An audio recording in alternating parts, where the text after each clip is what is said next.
ఉన్న చట్టం ఏమని చెప్పింది? మిమ్మల్ని మీరే నియమించుకోవడం కాదు. సుప్రీంకోర్టు న్యాయమూర్తులు ఎవరు నియమిస్తున్నారు? మీరే. హైకోర్టు న్యాయమూర్తులు ఎవరిని? వాళ్ళకి ఏమైనా ఎగ్జామ్ పెడుతున్నారా? ఏమైనా టెస్ట్ ఉందా? మరి మిగతా ఐఏఎస్లకి, ఐపీఎస్లకి, గ్రూప్ 1కి, గ్రూప్ 2కి ఎగ్జామ్ పెట్టి అపాయింట్ చేస్తున్నారు. ఎగ్జామ్ ద్వారా వాళ్ళు వస్తున్నారు.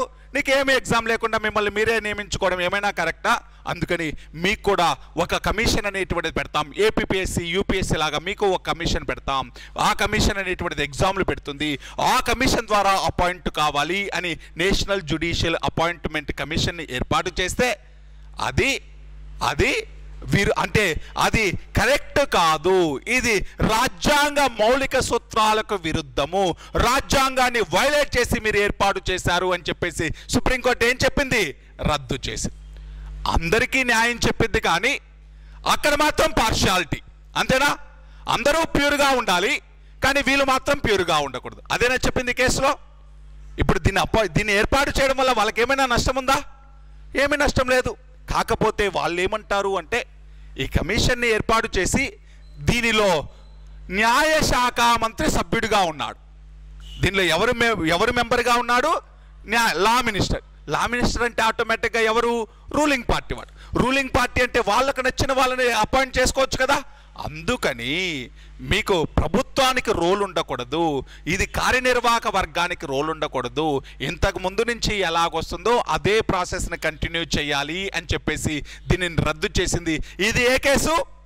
4th judge case. ఇప్పటి వరకు ఎన్ని జడ్జి కేసులు ఉన్నాయి? 4.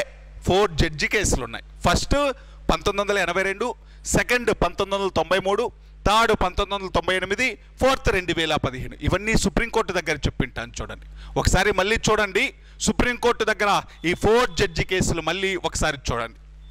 సరే, ఇక్కడ నేను గవర్నర్ యొక్క జ్యుడిషియరీ పవర్ గురించి చెప్తున్నాను. రాష్ట్ర హైకోర్టు న్యాయమూర్తులు ఎవరి చేత నియమించబడుతున్నారు?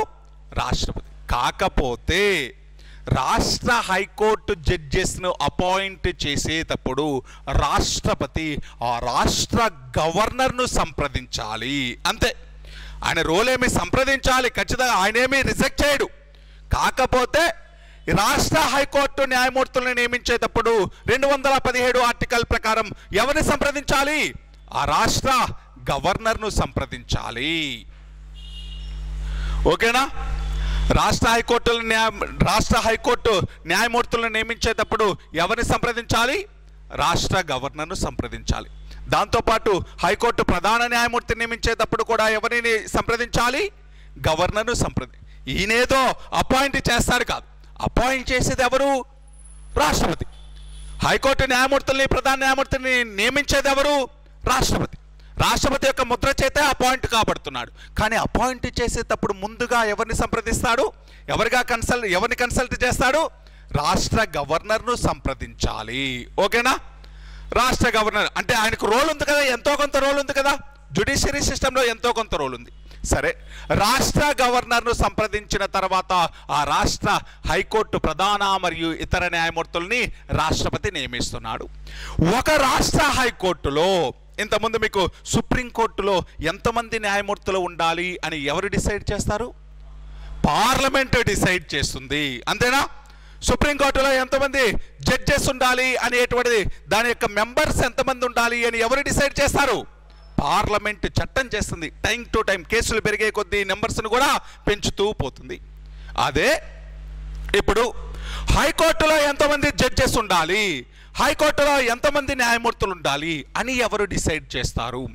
రాష్ట్రపతి డిసైడ్ చేస్తాడు. ఎవరు డిసైడ్ చేస్తాడు? ఒక రాష్ట్ర హైకోర్టులో ఎంతమంది న్యాయమూర్తులు ఉండాలి అనేటువంటిది ఎవరు నిర్ణయిస్తారు? రాష్ట్రపతి నిర్ణయిస్తారు. సుప్రీంకోర్టు న్యాయమూర్తుల సంఖ్యనేమో పార్లమెంటు నిర్ణయిస్తుంది. రాష్ట్ర హైకోర్టు న్యాయమూర్తుల సంఖ్యనేమో ఎవరు నిర్ణయిస్తారు? రాష్ట్రపతి నిర్ణయిస్తారు. చిన్న డిఫరెన్స్ గుర్తుపెట్టుకోండి. ఎగ్జామ్లో ఇటువంటివే క్వశ్చన్స్. ఓకేనా? ఇటువంటివే క్వశ్చన్స్. సరే, రాష్ట్ర హైకోర్టు న్యాయమూర్తులను నియమించేటప్పుడు, హైకోర్టు ప్రధాన ఇతర న్యాయమూర్తులను నియమించేటప్పుడు రాష్ట్రపతి ఎవరిని సంప్రదిస్తున్నాడు? రాష్ట్ర గవర్నర్. ఇంకా ఆర్టికల్ 233 ప్రకారం ఆర్టికల్ 233 నుంచి లోయర్ కోర్టులు స్టార్ట్ అవుతున్నాయా? జిల్లా జడ్జిని, జిల్లా సెషన్స్ కోర్టు జడ్జిని ఎవరు అపాయింట్ చేస్తున్నారు? రాష్ట్ర హైకోర్టుని సంప్రదించి గవర్నర్ అనేటువంటి వ్యక్తి జిల్లా జడ్జిలను అపాయింట్ చేస్తున్నాడు. డిస్ట్రిక్ట్ జడ్జిల్ని ఎవరు అపాయింట్ చేస్తున్నారు? గవర్నర్ అపాయింట్ చేస్తారు. ఎవరిని కన్సల్ట్ అయ్యి? హైకోర్టును కన్సల్ట్ అయ్యి. హైకోర్టు వరకే రాష్ట్రపతి, హైకోర్టు కంటే కింది కోర్టులకన్నిటికీ ఎవరు? గవర్నర్. ఓకేనా?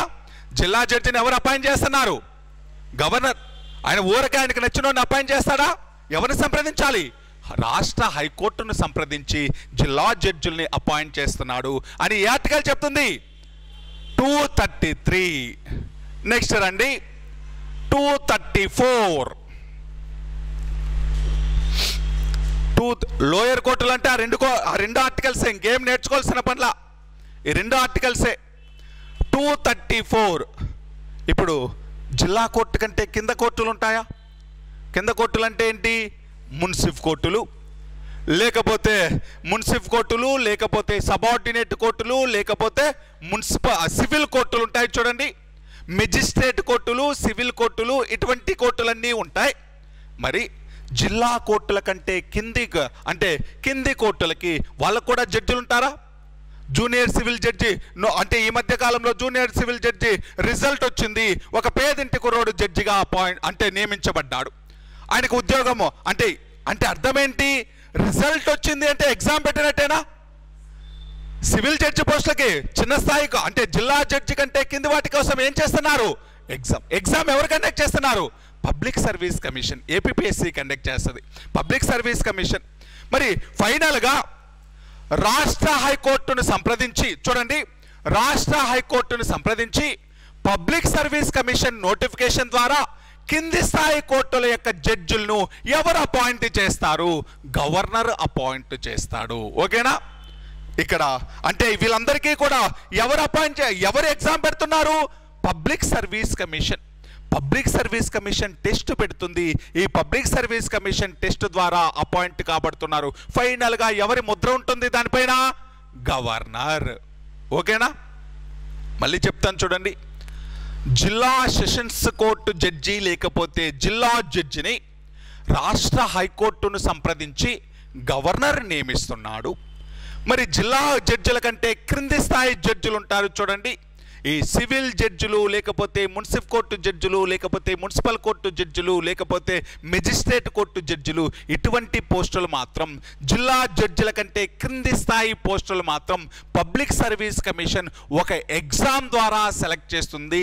పబ్లిక్ సర్వీస్ కమిషన్ని మరియు రాష్ట్ర హైకోర్టుని సంప్రదించిన తర్వాత గవర్నర్ అనేటువంటి వ్యక్తి ఇంకా జిల్లా కోర్టుల కంటే కూడా క్రింది స్థాయి కోర్టుల యొక్క జడ్జిల్ని అపాయింట్ చేస్తున్నాడు. వీళ్ళకు మాత్రమే ఎగ్జామ్ అండి. ఇంకా పైన ఉండేటువంటి వాళ్ళకి ఎవరికైనా ఎగ్జామ్ ఉందా? లేదు. ఓకేనా? పైన ఉండేటువంటి వాళ్ళకి ఎగ్జామ్ లేదు. ఈ క్రింది స్థాయి కోర్టుల్లో ఉండేటువంటి వాళ్ళకే ఎగ్జామ్ ఉంది. ఈ రెండు ఆర్టికల్ గుర్తుపెట్టుకోండి. 233, 234. 233 ఏం చెప్తుంది? జిల్లా జడ్జిల యొక్క నియామకం. ఎవరు నియమిస్తున్నారు? గవర్నర్. ఎవరిని సంప్రదించి? రాష్ట్ర హైకోర్టు. 234 ఏం చెప్తుంది? జిల్లా జడ్జిల కంటే క్రింది స్థాయి పోస్టుల యొక్క భర్తీ గురించి చెప్తుంది. మరి జిల్లా జడ్జిల కంటే కింది స్థాయి జడ్జిల్ని ఎవరు అపాయింట్ చేస్తున్నారు? గవర్నర్ ముద్రతోటి. ఎలా అపాయింట్ చేస్తున్నారు? పబ్లిక్ సర్వీస్ కమిషన్ ఎగ్జామ్ ద్వారా. ఎవరిని సంప్రదించి? రాష్ట్ర హైకోర్టును సంప్రదించి. ఈ రెండు ఆర్టికల్ గుర్తుపెట్టుకోండి. 233, 234. Repeated question 233. రిపీటెడ్ క్వశ్చన్ ఏంటి అంటే 233. ఇది గవర్నర్కు ఉన్నటువంటి న్యాయాధికారాలు. ఏమేమి అధికారాలు ఉన్నాయి? పార్డనింగ్ పవర్స్, క్షమాభిక్ష అధికారాలు ఉన్నాయి. ఆ రాష్ట్ర హైకోర్టు ప్రధాన ఇతర న్యాయమూర్తులు అపాయింట్ చేసేటప్పుడు రాష్ట్రపతి గవర్నర్ను సంప్రదిస్తున్నాడు. జిల్లా జడ్జిలను గవర్నర్ నియమిస్తున్నాడు. జిల్లా జడ్జిల కంటే కింది స్థాయి పోస్టుల్ని పబ్లిక్ సర్వీస్ కమిషన్ ద్వారా తన యొక్క అంటే పబ్లిక్ సర్వీస్ కమిషన్ ఎగ్జామ్ ద్వారా సెలెక్ట్ చేస్తే వాళ్ళకి ఫైనల్గా తన యొక్క ముద్ర ద్వారా నియమిస్తున్నాడు. ఎవరు అంటే గవర్నర్ అనేటువంటి వ్యక్తి. ఇది ఏ అధికారాలండి? Judiciary powers. ఓకేనా? ఎగ్జిక్యూటివ్ పవర్స్ నేర్చుకున్నాం, లెజిస్లేటివ్ పవర్స్ నేర్చుకున్నాం, దానితో పాటు ఫైనాన్షియల్ పవర్స్ నేర్చుకున్నాం, జ్యుడిషియరీ పవర్స్ నేర్చుకున్నాం. లాస్ట్ది విచక్షణ అధికారాలు.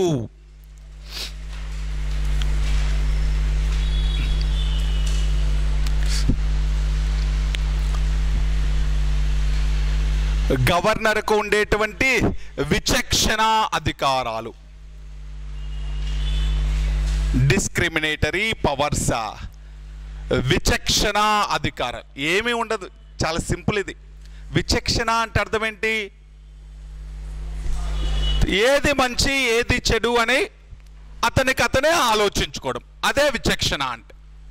అంటే ఎప్పుడు ఉపయోగిస్తాడు విచక్షణ అధికారాలు? ఇప్పుడు ఎన్నికలు జరిగాయి. ఇప్పుడు జరిగేటువంటి ఎలక్షన్లో వైసీపీ టీడీపీ ఇద్దరికీ కూడా పూర్తి స్థాయి మెజారిటీ రాలేదు. వీళ్ళందరికీ ఎవరికి గవర్నమెంట్ను ఫామ్ చేసేంత మెజారిటీ రాలేదు. మరి ఎవరిని ముఖ్యమంత్రిగా నియమించాలి, ఎవరిని ప్రభుత్వాన్ని ఏర్పాటు చేయమని ఇన్వైట్ చేయాలి? ఏమైనా రూల్స్ ఉంటాయా? ఎక్కడైనా రాసి ఉంటుందా రాజ్యాంగంలో? లేదు. అంటే ఎన్నికలలో ఏ పార్టీకి ప్రభుత్వాన్ని ఏర్పాటు చేసేంత మెజారిటీ రానప్పుడు ఎవరి చేత ప్రభుత్వాన్ని ఏర్పాటు చేయాలి, ఎవరిని ముఖ్యమంత్రిగా నియమించాలి అనేటువంటిది గవర్నర్ యొక్క విచక్షణ అధికారం. రాజ్యాంగంలో ఎక్కడా ఉండదు ఎవరిని అపాయింట్ చేయాలి అనేది. ఆయన నిర్ణయించుకుంటాడు ఏది మంచి. ఇతడిని ముఖ్యమంత్రిగా అపాయింట్ చేస్తే ఇతను సుస్థిరమైన ప్రభుత్వాన్ని ఏర్పాటు చేస్తాడా లేదా? ఆయనకు ఏర్పాటు చేస్తాడు అనిపించినప్పుడు ఏం చేయొచ్చు? అపాయింట్ చేయవచ్చు. అంటే ఇతడినే అపాయింట్ చేయాలి అనేమీ లేదు. మీకు రాష్ట్రపతి దగ్గర కూడా ఇదే చెప్పింటారు. రాష్ట్రపతి యొక్క విచక్షణాధికారాల గురించి చెప్తూ నీలం సంజీవరెడ్డి అనేటువంటి వ్యక్తి మొట్టమొదటిసారిగా ఆ విచక్షణాధికారాలు ఉపయోగించి అప్పుడు జగ్జీవన్ రామ్కు ఎక్కువ మెజారిటీ ఉన్నప్పటికీ జగ్జీవన్ రామ్ను కాకుండా ఎవరిని ఇన్వైట్ చేశాడు? చరణ్ సింగ్ని ఇన్వైట్ చేయడం జరిగింది. అంతేనే చెప్పింది. అంటే ఎవరిని ఇన్వైట్ చేయాలి అనేటువంటిది రాష్ట్రపతి యొక్క విచక్షణాధికారం అక్కడైతే, ఇలా కూడా ఎవరి చేత ప్రభుత్వాన్ని ఏర్పాటు చేయాలి అనేటువంటిది గవర్నర్ యొక్క విచక్షణాధికారం. ఎప్పుడిది? మెజార్టీ వచ్చినప్పుడు. మెజార్టీ ఇంకొకరిని తీసుకొచ్చి ముఖ్యమంత్రిగా నియమించకూడదు. ఎవరికి మెజార్టీ రానప్పుడు, ప్రభుత్వాన్ని ఫామ్ చేసేంత మెజార్టీ సాధించినప్పుడు, ఏ పార్టీకి మెజార్టీ రానప్పుడు ఎవరిని ముఖ్యమంత్రిగా నియమించాలి అనేటువంటిది గవర్నర్ యొక్క విచక్షణ అధికారం. సరే, ఒక వ్యక్తిని ఇద్దరికి పోటాపోటీ సీట్లు వచ్చేసినాయి.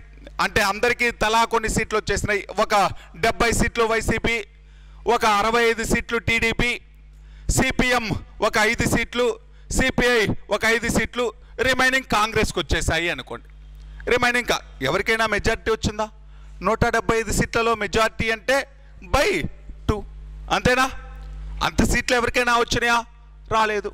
అందుకని ఆయన ఏం చేయొచ్చు?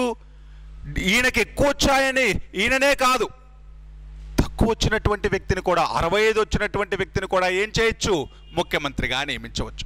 మరి ప్రభుత్వాన్ని ఏర్పాటు చేసినప్పుడు ప్రభుత్వాన్ని ఏర్పాటు చేయకముందే మెజార్టీ నిరూపించుకోవాలా? ప్రభుత్వాన్ని ఏర్పాటు చేయకముందే మెజార్టీ నిరూపించుకోవాల్సిన అవసరం లేదు. ముందు నువ్వు ప్రమాణ స్వీకారం చెయ్యి, నీకు 4 రోజులు టైం ఇస్తాను, 4 రోజుల్లోపు నీ యొక్క మెజారిటీ నిరూపించుకో అని చెప్పడం జరుగుతుంది. ఓకేనా? ముందు ప్రమాణ స్వీకారం చేయిస్తాడు, కొంత టైం ఇస్తాడు, ఒక 4 రోజులు టైం ఇస్తాడు. ఈ 4 రోజుల్లోపు ఏం చేయాలి? ఆయన తన యొక్క మెజారిటీని నిరూపించుకోవాలి. ముందుగానే మెజారిటీ నిరూపించుకోమని అడగడు. ఇప్పుడు మీకు ఇది కూడా చెప్పిన, నీలం సంజీవరెడ్డి మెజారిటీ లేనటువంటి చరణ్ సింగ్ను ప్రధానమంత్రిగా నియమించి 1 నెల తర్వాత 1 నెలలోపు నీ యొక్క మెజారిటీ నిరూపించుకోమంటే ఆయనకు భయం వేసి, మెజారిటీ లేదు కదా, భయం వేసి అసలు సమావేశాలే ఏర్పాటు చేయాల, అసలు పార్లమెంటరీ సమావేశానికి ఏర్పాటు చేయాల.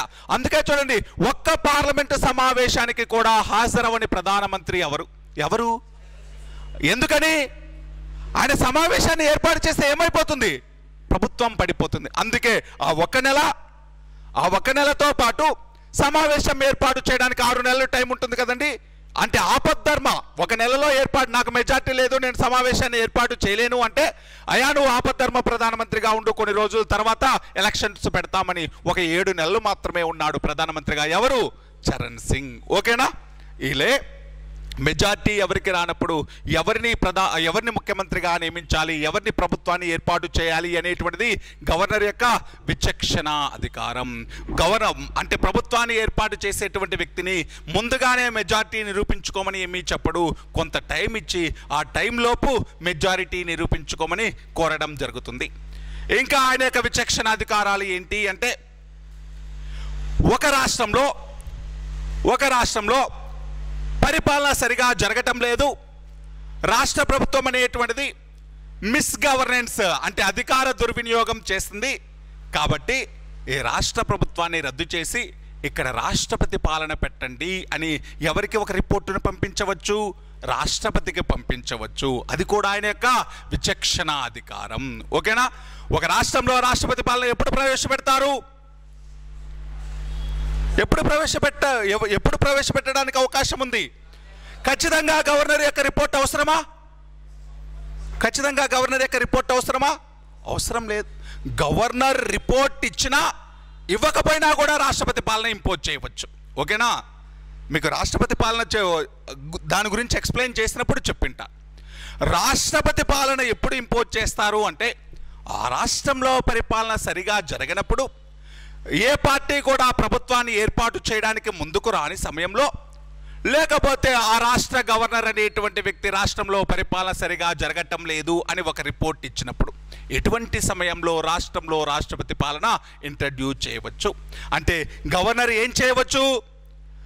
ఇక్కడ ఉండేటువంటి గవర్నమెంట్ సరిగా పరిపాలించట్లేదు, మిస్ గవర్నెన్స్ అనేటువంటి కారణంతో ఈ అధికార దుర్వినియోగం చేస్తున్నారు, కాబట్టి ఇక్కడ రాష్ట్రపతి పాలన ఇంట్రడ్యూస్ చేయండి అని ఒక రిపోర్టును పంపించవచ్చు, రాష్ట్రపతికి రిపోర్టును పంపించవచ్చు. అంతేగాని రాష్ట్రపతికి రిపోర్టు పంపించగానే ఆయన వెంటనే నువ్వు చెప్పావు కదా అని చెప్పేసి రాష్ట్రపతి పాలన ఇంపోజ్ చేస్తాడు. ఖచ్చితంగా చేయాలా? ఖచ్చితంగా చేయాలని ఏమీ లేదు, పంపిస్తాడు అంతే. అది వాళ్ళు పట్టించుకుంటే ఇంపోజ్ చేస్తారు, లేకపోతే లేదు. ఒక రిపోర్టు, ఈయన ధర్మంగా ఒక రిపోర్టును పంపించడం జరుగుతుంది. ఖచ్చితంగా పంపించాలి అని ఏమీ లేదు, అలానే పంపించకుండా ఉన్నా కూడా పోయేదేమీ లేదు. ఆయన విచక్షణలో ఉపయోగించి ఏది న్యాయం ఏది అన్యాయం అనేది విచక్షణ ఉపయోగించి ఆయన ఏదైనా ఇక్కడ రాష్ట్రంలో సరిగా పరిపాలన లేదు అని చెప్పేసి ఒక రిపోర్టును పంపించుకోవచ్చు. ఇంకా ఒక రాష్ట్ర ప్రభుత్వం మెజారిటీ కోల్పోయింది అని చెప్పేసి ఎప్పుడైనా రద్దు చేయవచ్చు ఆ రాష్ట్ర ప్రభుత్వాన్ని. ఒక రాష్ట్ర ప్రభుత్వం తన యొక్క మెజారిటీ అనేటువంటిది కోల్పోయింది అని చెప్పేసి ఎప్పుడైనా ఆ రాష్ట్ర ప్రభుత్వాన్ని ఏం చేయొచ్చు? రద్దు చేయవచ్చు. ఆ రాష్ట్ర ప్రభుత్వాన్ని రద్దు చేయవచ్చు. మీకు ఎగ్జాంపుల్ చెప్తే ఈజీగా ఉంటుంది. మీకు ఎన్టీ రామారావు అనేటువంటి వ్యక్తి తెలుసు. 1983 జనవరి నెలలో ముఖ్యమంత్రిగా ప్రమాణ స్వీకారం చేశాడు, అంతేనా? 1983 జనవరి నెలలో ఆయన మార్చి 29వ తేదీన పార్టీని పెట్టాడు. 1982 మార్చి 29వ తేదీన పార్టీని పెడితే 1983 జనవరి 9 నెలలకే ముఖ్యమంత్రి అయిపోయాడు. ముఖ్యమంత్రి అయిపోయిన తర్వాత ఆయనకి యాక్చువల్గా ఆయన వచ్చింది యాక్టింగ్ ఫీల్డ్ నుంచి, ఆయనకు రాజకీయాలు పెద్దగా తెలియవు కాబట్టి ఆయన పరిపాలన బాగానే చేస్తున్నప్పటికీ రాజకీయం వేరు సినిమాలు వేరు అవన్నీ తెలుసుకోవడానికి కొంత టైం పట్టింది. ఈ లోపల ఏం చేశాడు అంటే నాదెండ్ల భాస్కర్ రావు అనేటువంటి వ్యక్తి అప్పుడున్నటువంటి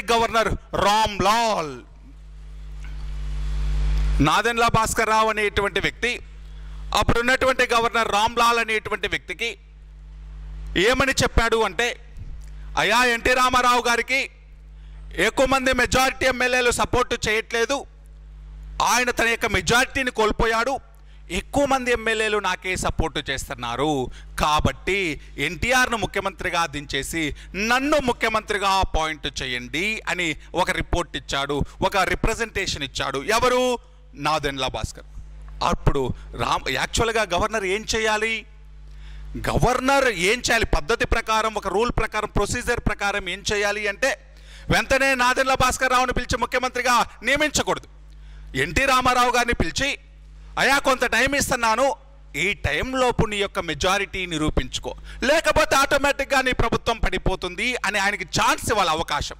కానీ రామారావు గారికి అవకాశం ఇవ్వకుండా వెంటనే ఎవరిని ముఖ్యమంత్రిగా నియమించారు? నాదెండ్ల భాస్కర్ రావు అనేటువంటి వ్యక్తిని ముఖ్యమంత్రిగా నియమించారు. ఈ నాదెండ్ల భాస్కర్ రావు అనేటువంటి వ్యక్తిని ముఖ్యమంత్రిగా నియమించి ఈయనకి మీరు మెజార్టీ నిరూపించుకోండి అని ఈయన కోరడం జరిగింది. యాక్చువల్గా ఎవరికి ఇవ్వాలి అవకాశం? రామారావు గారికి. కానీ రామారావు గారికి ఇవ్వకుండా ఎవరికి ఇచ్చారు? నాదెండ్ల భాస్కర్ రావు. ఈయన ఎన్ని రోజులు ఉన్నాడు ముఖ్యమంత్రిగా? ఒక్క నెలే. 1984 ఆగస్టు నెల మొత్తం ఈయనే. 1984 ఆగస్టు నెలలో మాత్రమే ఉన్నాడండి. ఎప్పుడైనా ఎగ్జామ్లో అడిగాడు అనుకోండి, 1984 డేట్లు ఇచ్చేసి 1984 ఆగస్టు నెలలో ఎవరు ముఖ్యమంత్రిగా ఉన్నాడు అంటే మనము ఫ్లోలో ఎవరిని వచ్చేస్తుంది? రామారావు వచ్చేస్తుంది. ఆ ఒక్క నెల మాత్రం ఎవరున్నారు? నాదెండ్ల భాస్కర్ రావు.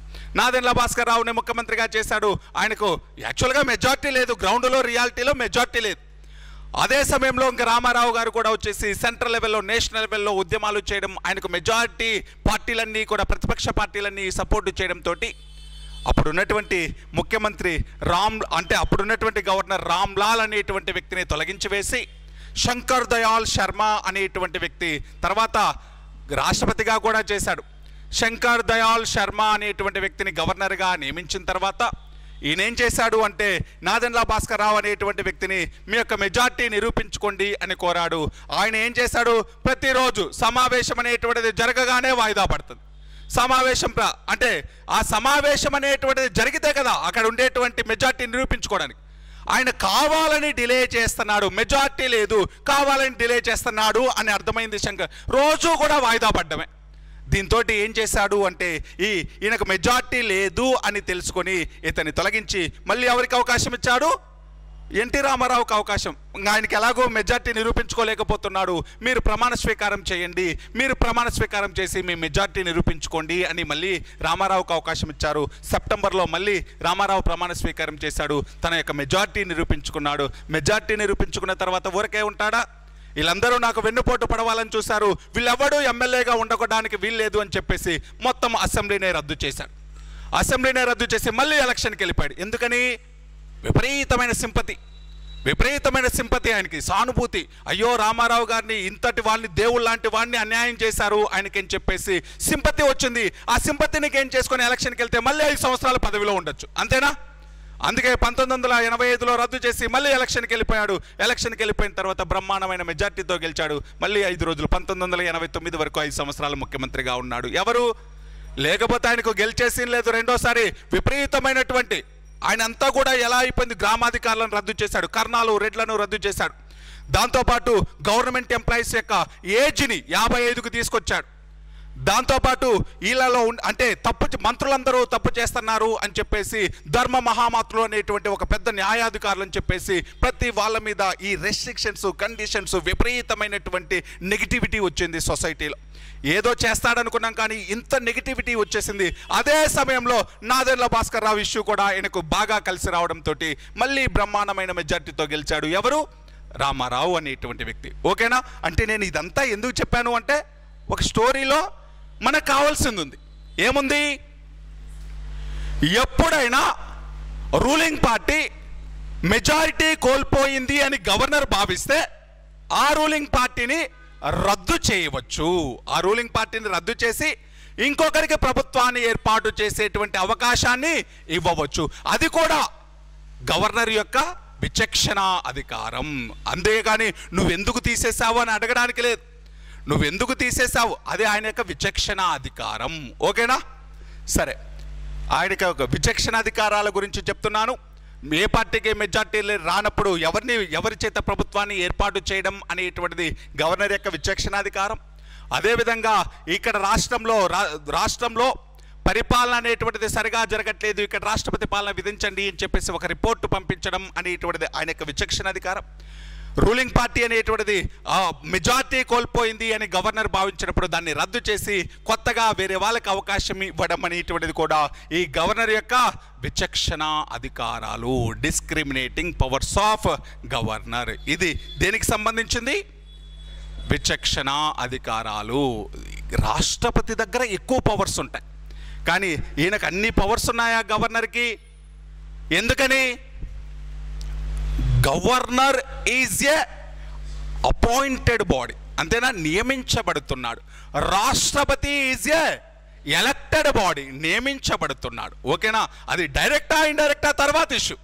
కానీ రాష్ట్రపతి ఎన్నికల ద్వారా ఎన్నికవుతున్నాడు, గవర్నర్ రాష్ట్రపతి ద్వారా నియమించబడుతున్నాడు.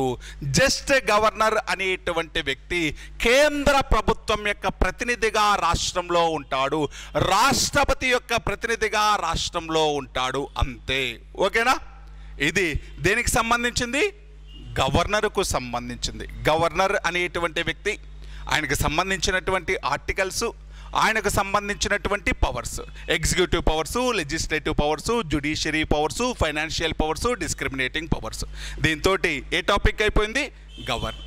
ఆఫ్టర్నూన్ క్లాస్లో ముఖ్యమంత్రి మరియు మంత్రిమండలి, క్యాబినెట్ అనేటువంటిది, సీఎం, మినిస్టర్స్, వాటికి సంబంధించినటువంటి ఆర్టికల్స్ అన్నీ కూడా నేర్చుకొని దాని తర్వాత ఎక్కడికి వెళ్ళాలి, శాసనసభ అంటే ఎమ్మెల్యే సభ, ఎమ్మెల్సీ సభ అనేటువంటి దాని గురించి నేర్చుకుందాం.